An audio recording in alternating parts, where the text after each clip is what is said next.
Hello, Spiritists. Here I am again, Luis Lima, speaking to you directly from Florida, and this is Kardec Radio. As always, we use this space from Kardec Radio. By the way, 10th anniversary this year. Never forget that. Such an incredible journey. So I'm here Wednesday at 7 p.m. Eastern Time to discuss to talk about our program, Spiritism, A Closer Look. And we are discussing one of the most interesting and probably the longest topic in Spiritism, which is evolution. This is our program number 4. And as always, we invite you to make your comments. You can always send us comments and suggestions down here where you see kardecradio.com. We would love to listen from you. And we are going to continue today, program number 4. And, you know, we start where we left, exactly where we left last time. So at the end of each meeting, each virtual meeting like this one, we publish a question. And we invite you, actually, we encourage you to participate and cast your answer. We're going to give you the link to the question of the week at the end of this transmission here. Anyhow, for last week, here's the question that was posted. I'm just going to display it here for you. So according to Spiritism, we wanted to see how these two things, the spiritual and material principles, they interact in terms of evolution. So the options were both of these principles, spiritual and material, evolve at the same pace. Second option, B, they evolve, both of them, but not at the same pace. Third option, C, only the spiritual principle evolves, the material does not. And number 4, option D, the other way around, only the material principle evolves, the spiritual does not. And I gave you a chance down there in the 5th line to go back and revisit the Spirit's Book Part 1, because that's where the answer is going to come from. Okay, we had some people answered C, some people answered D. The correct answer is C. C. The spiritual principle evolves always. The material principle does not. Matter is matter. Material principle is inert. It doesn't do anything. The spiritual principle does. The intelligent principle does. The spirit does. It manipulates matter to learn how to progress. Matter is just matter. The carbon atoms are just carbon atoms. They don't do anything by themselves. Hydrogen atoms are hydrogen atoms. They don't do anything by themselves. So for this question here that we had last week, this is the right answer, C. Okay? So hopefully you were able to participate with us. And don't miss at the end of this transmission here. Even if you're not watching live, you still have the opportunity to participate because we leave the question open for 1 week. So you will have your choice, your option to participate today. Okay, so let's pick up from where we left. We left on this very polluted screen here. Of course, we didn't throw the screen at you. We went little by little, developing little thing by little thing until we get to all of this. All of this, it means that there's something that is intelligence, and those are the 3 boxes you see on the left side: spiritual principle, intelligent principle, and spirit. Above this, God, and everything else is material principle / universal cosmic fluid. We're going to discuss this a little bit today. So in yellow, this is what we did last time. In yellow, what you see here, this big square, is what science studies. That's what they do. They study exactly this, okay? Now, the other part on the left side here, okay? Who studies the rest of it? We do, Spiritism. So Spiritism studies the intelligent principle, the spiritual principle, the spirit.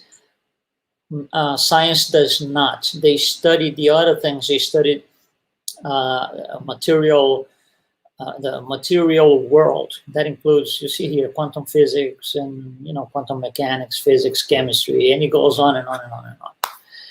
So that clearly defines what we study and what they study. Okay, so this is where we're going to start from. Now, for us to study the intelligent principle, or the spirit, or the spiritual principle, these things, the intelligence, let's just call a general word intelligence. The intelligence develops and evolves based on the interaction with matter. So that's how things happen all along. There has to be interaction with matter. So that brings in something very interesting for us spiritists to study the intelligence. We kind of need to know and or study a little bit at least, or rely on science to give us information on the other side. The only difference is when science studies all of these things that they study, they are coming from the materialistic paradigm. We are coming from a different angle. So we are looking at the same thing, but from different angles. That's why sometimes information, one tells you more about a particular subject than the other. All right, so let's keep going here. And then we're going to study today, we're going to talk about fluids, because the material principle, as you saw, it all starts in something that is called the universal cosmic fluid. What is that? Let me tell you in advance, let me tell you this. If we were to study fluids at length and, you know, with the depth that we would like to, that alone would be several months. We're not doing that because our topic is evolution, but we need to go through the kind of a bare minimum, if you will, that will allow us to take conclusions and understand how evolution takes place. So we are, yes, today we are going to talk a little bit about fluids, starting with, let's call it the king of all fluids, right? The universal cosmic fluid. Also, there are different names for this. Spirit Andre Luiz calls divine plasma. There's several different names. We're going to stick to the original name from the Spiritist Codification by Allan Kardec, universal cosmic fluid. So we're going to stick to this one. Okay, this is, if we could understand that this is the first hand emanated from God, the first emanation from God, as pure and direct as it can be. Now, as things happen, as the spiritual principle starts interacting with the universal cosmic fluid, like we saw last time, it starts modifying that. So there are several different levels of, I would say, transformation from the universal cosmic fluid. Let's try an analogy here. Let's say I give you like 100 little Lego blocks, or Lego bricks as they call. Okay, so I give you 100 of those. Well, you can build a lot of things. You can build a house, you can build a car. So you can create a lot of things from the original Lego blocks that I give you.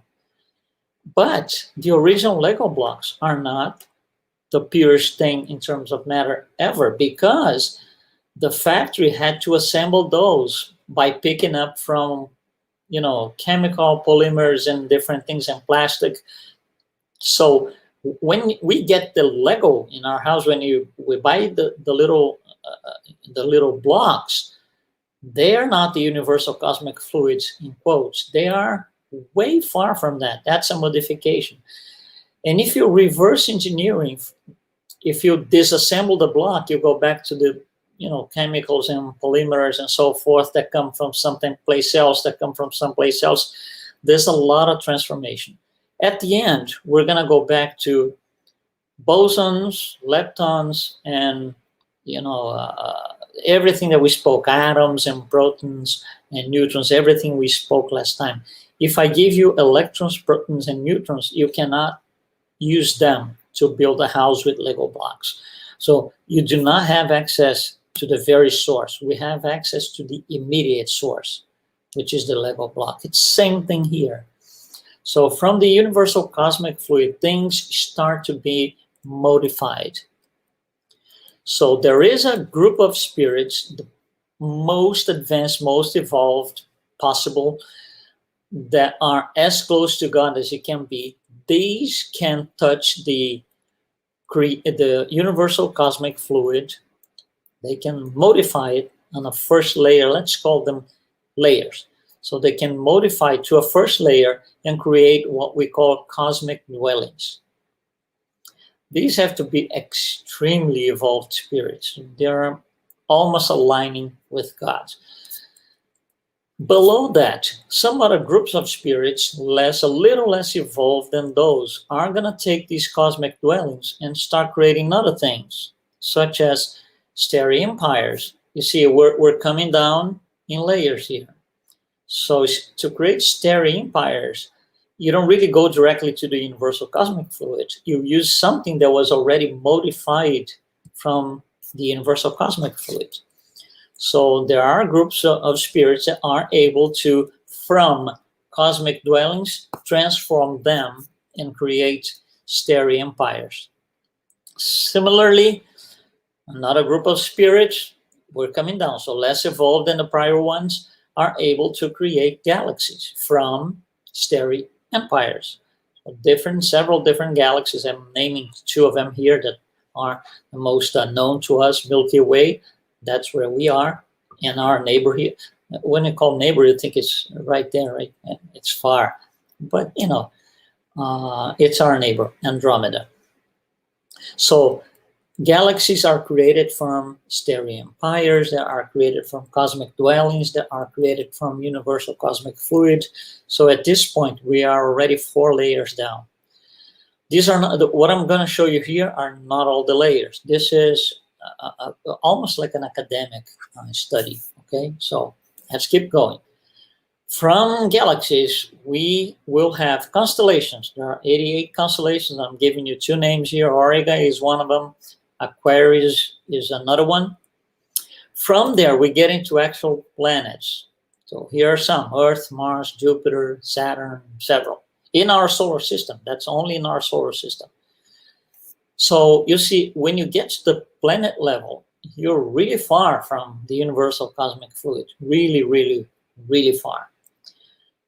Within the planet, so let's consider us now. It's becoming a little bit more tangible because that's where we are. So we understand, our minds can administer the word Earth or planet. Within the planet, we have imponderable matter, and from there, ponderable matter. So you see, to get to ponderable matter, which is, the matter as we know, a chair, a desk, physical bodies, all that we can look and see, things that we get to know by using our 5 senses. Okay, these are things that belong to the ponderable matter category. To get there from the universal fluid, there were a lot of transformations, many, many, many transformations. And one thing that we need to consider is this: the degree of purity of the fluid. The highest you are, the more pure the fluid is. When you coming down from universal cosmic fluid, if you're coming down, the degree of purity is going to be less and less and less and less. So 100% purity is only up there, universal cosmic fluid. So that we can continue here. We here incarnated, even the discarnates in the planet, okay? But let's consider us, humans incarnated. We are at the ponderable matter level. There's no way we can touch the universal cosmic fluid, the pure one, the original one. We can't do that. That's not for us. It's going to take a long time for us to be able to do this. Anyhow, let's continue. Right there on the top layer, universal cosmic fluid, only one can touch that, which is God. God creates that. He's the only one. God is the only one that gets to that level. On the next 5 levels, with what I'm displaying here, there are groups of spirits that can modify and touch those. They have generic names. Andre Luiz calls them by 4 different names: divine intelligences, or great devas, or archangels, or glorious intelligences. These are kind of groups of spirits that are much more evolved than we are, and much more advanced than we are, and they are able to touch those fluids, those layers of fluids. Down here in imponderable and ponderable matter, who touches that? Who modifies that? Us. Spirits, discarnates or incarnated within the planet. So spirits and human intelligences, human intelligences. So we're talking about, incarnates. So we as spirits incarnated here, we cannot create a planet. We cannot create constellations, because that's for other groups and levels of spirits much more advanced than we are. So anyway, all of this is to, I want to show a little bit more, but all of this is to kind of create awareness, I would say, about the word universal cosmic fluid, because a lot of times in a regular ongoing conversation within the Spiritist centers, or talking about Spiritism, we will say something like this: oh, when I touch the universal cosmic fluid, I can modify the universal cosmic fluid. Well, we got to be a little careful there, because it's not really the universal cosmic fluid. It's not exactly that. What we can change is the planetary fluid at the planet level. For example, we cannot change the fluid in Jupiter or in Mars. We can only change, of course, the fluid within the planet that we are. So we can, when we say, usually most of the times when we say, I can modify the universal cosmic fluid to create this and that, we're not referring to the actual universal cosmic fluid all the way up there. We are referring to the planetary fluid.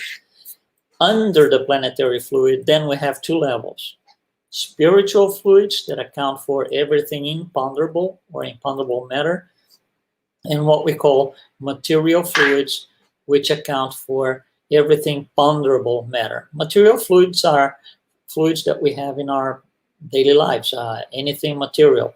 So we have solids, liquids, gases, all the types of matter, ponderable matter. So those we call material fluids. Now look at what Allan Kardec is going to tell us in the book of Genesis. Let me give you a side note here. The book of Genesis is the last book in the Spiritist Codification, written by Allan Kardec. By then, he had already 12 years of experience writing about it, going to Spiritist meetings every single week, never failed, study more, asking the smart questions that he did all the time to all these spirits. So he had a lot more experience, and he had a lot more information to be published than originally in the Spirit's book. So here's something he's going to tell us. The solidification of matter.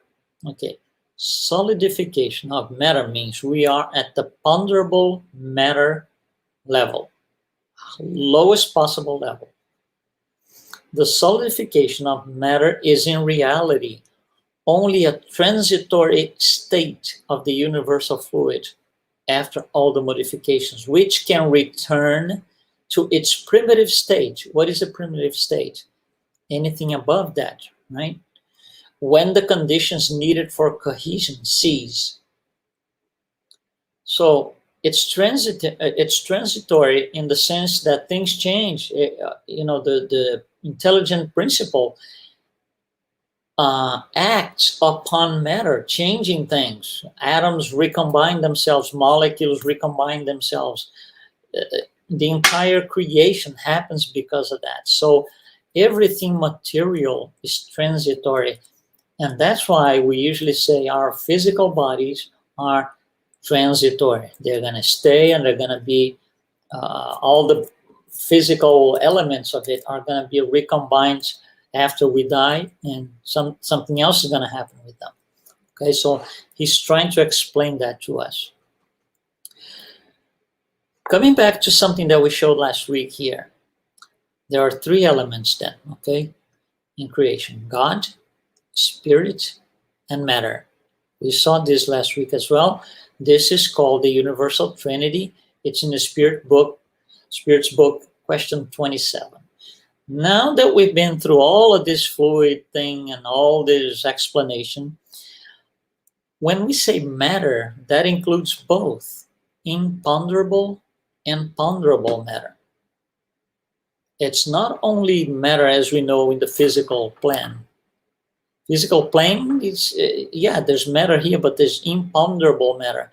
What is imponderable matter again? It's matter in such a way that we cannot perceive with our five senses. We need other mechanisms to perceive those.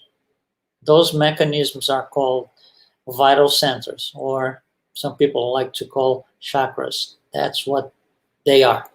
They are for this. Okay? All right. So I want to bring like kind of a wrap up what we're talking about today with one very interesting paragraph in the book of Genesis by Allan Kardec. It's a relatively long paragraph, so I broke in 4 parts so we can, discuss each phrase individually and extract more from it. So this is in chapter 14, item 5. This is what he's going to say. The starting point for the universal fluid is its degree of absolute purity, right? Absolute purity, all the way up there, about which nothing can give us an idea. It's hard to grasp. We can't. How can we know something we never see, we never touch it, so we can't. The opposite point, so one point is all the way up there, absolute purity. The opposite point is its transformation, it's into tangible matter. So remember, it starts up here, goes through a million transformations, and it gets to tangible matter, tangible to us, okay, here on earth, tangible matter. So those are the two extremes. All the way up, absolute purity. All the way down, tangible matter. He continues. Between these two extremes are innumerable transformations that approximate one stream or the other to varying degrees. So there are several innumerous transformations between the top and the bottom. For study purposes, I showed you some here. I showed you like 7 layers, 6 or 7 layers, so we can understand and grasp the general concept. But there are innumerable transformations. He continues. The fluids closest to materiality, meaning down, right, all the way down, and consequently the least pure, comprise what may be called the spiritual atmosphere of the earth. Later on, Andre Luiz is going to use a different word. He's going to use the word psychosphere. But that's what it is the spiritual atmosphere of the earth. So what is the spiritual atmosphere of the earth, or psychosphere? It's this combination, is comprised of these fluids close to materiality. Okay? And he will conclude the paragraph with this. It is within this environment, also comprised of various degrees of purity, that the incarnate and discarnate spirits of the earth absorb the elements needed for the economy of their existence. Meaning, we incarnate and discarnate spirits of the earth are on the 2 levels down, right? The 2 bottom levels, where you have imponderable matter and ponderable matter. That's where we are. And those are different for each planet.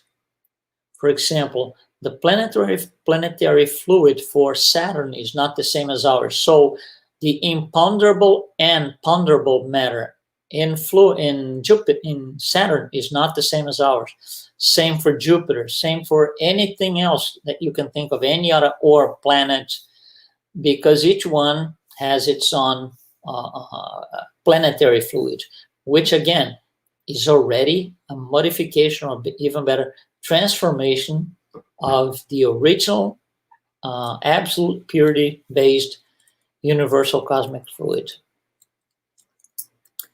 Okay, and here's Allan Kardec again, so we can wrap up this idea about fluids. The fluidic elements of the spirit world are outside the scope of our analytical instruments and the perception of our senses. That means we don't have instruments, technology to detect those. Our 5 senses do not perceive those fluidic elements of the spirit world, which have been made, right? Our senses, which have been made for tangible matter and not ethereal matter. So the idea that we are going to see something, see meaning using our eyes, our vision, we are going to see something in the spirit world does not apply, because that's not the visual apparatus is not adequate for that, is not made for that, will not help us with that at all. Nothing that we have in terms of 5 senses is going to help us see these fluidic elements. So Allan Kardec is in the book of Genesis, right? What I have here, I want to show you. He goes at length. There's an entire chapter, a long chapter, chapter 14, where he's going to discuss exactly that. He's going to, it's a long chapter talking about fluids and how things happen, how they interact.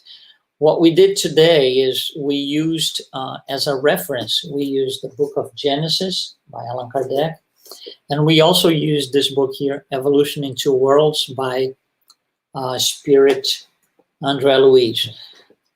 So what we did today is compile that information and bring it to you. Once again, we don't want to go too deep in the study of fluids because it's very long, very complex. And our purpose is to study evolution. So I just needed this little bit about fluids to help us understand what's going to come in the next weeks. And fluids is something that we can study years and years and years. And there's always more. It's incredible. By the way, as science progresses, remember, progress and science and Spiritism are together on this. As science progresses, they are able to bring us more information. We find more stuff every day. Quantum mechanics finds stuff, almost every day, and science is there, bringing new information. So that information that comes from science, especially at the level of, I would say, technology that we are able to detect these subparticles, subatomic particles.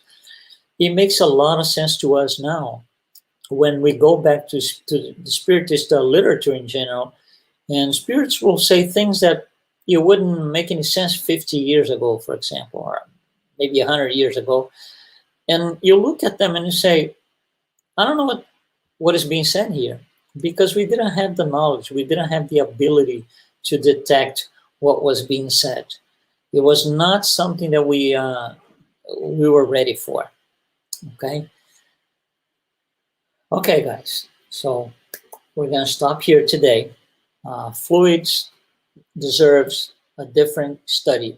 So very likely when we complete evolution, and we're not going to complete it this year, it's a long, long, long thing. Weeks and weeks and weeks ahead of study and trading information with you.